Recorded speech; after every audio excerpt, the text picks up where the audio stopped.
और अगर आप ऐसा नहीं कर पा रहे हैं, ऐसा करने में असक्षम है, तो ये आपकी असफलता है। सरकार से मेरी फिर गुहार है कि अब तो सुन लो, अब कितनी आत्महत्याएं आप चाहते हो, अब तो सुन।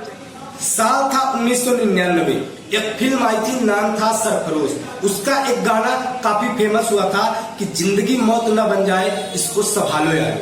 लेकिन वर्तमान सरकार की नीतियों ने, वर्तमान सरकार की लापरवाही ने एक कल्याणकारी राज्य में ऐसी परिसंकल्पना स्थित कर दी है कि प्रदेश देश का युवा छात्र आत्महत्या करने पर मजबूर हो रहा है।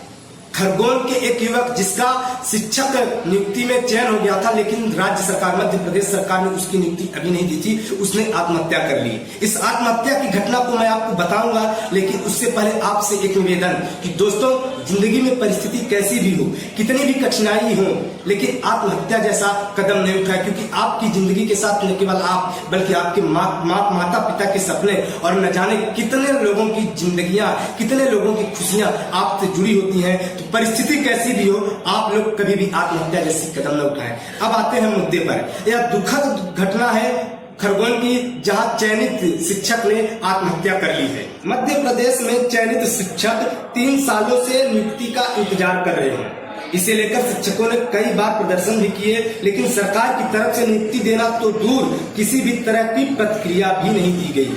नियुक्ति नहीं मिलने से शिक्षकों को आर्थिक स्थिति में तंगी का सामना करना पड़ रहा है।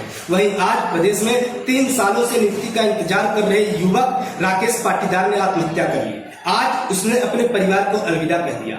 सरकार से लगातार गुहार करते रहे, लेकिन सरकार ने कोई कदम नहीं उठाया। लेकिन युवक ने निराश होकर, हताश होकर आज मौत को गले लगा लिया।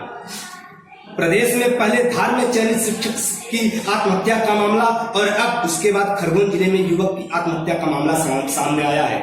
दोनों ही मामले नियुक्ति के इंतजार से बढ़ती हुई निराशा को लेकर हुए हैं। बढ़ती बेरोजगारी से युवा पीढ़ी तंग आ चुकी है, जिसके कारण लगातार प्रदेश में आत्महत्या के मामले सामने आ रहे हैं। आर्थिक तंगी से परेशान होकर एक पढ़ा लिखा बेरोजगार जहां मौत को गले लगा रहा है, ऐसे कदम उठा रहा है जो उसे नहीं उठाने चाहिए।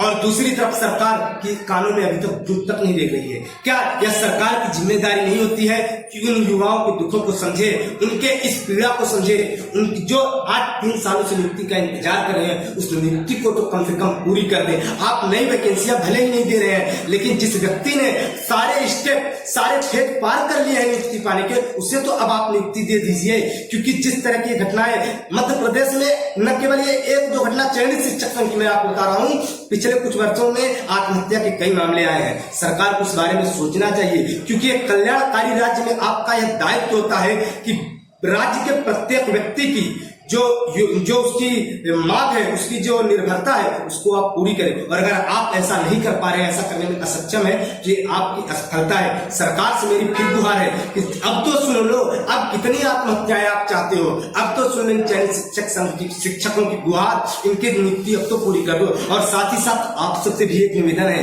कि आप लोग सब्र रखिए, कितनी भी कठिनाइयां क्यों न हो, आत्महत्या जैसा कदम नहीं उठाइए। मध्य प्रदेश की तमाम खबरों को देखने के लिए चैनल को सब्सक्राइब कर लें। धन्यवाद।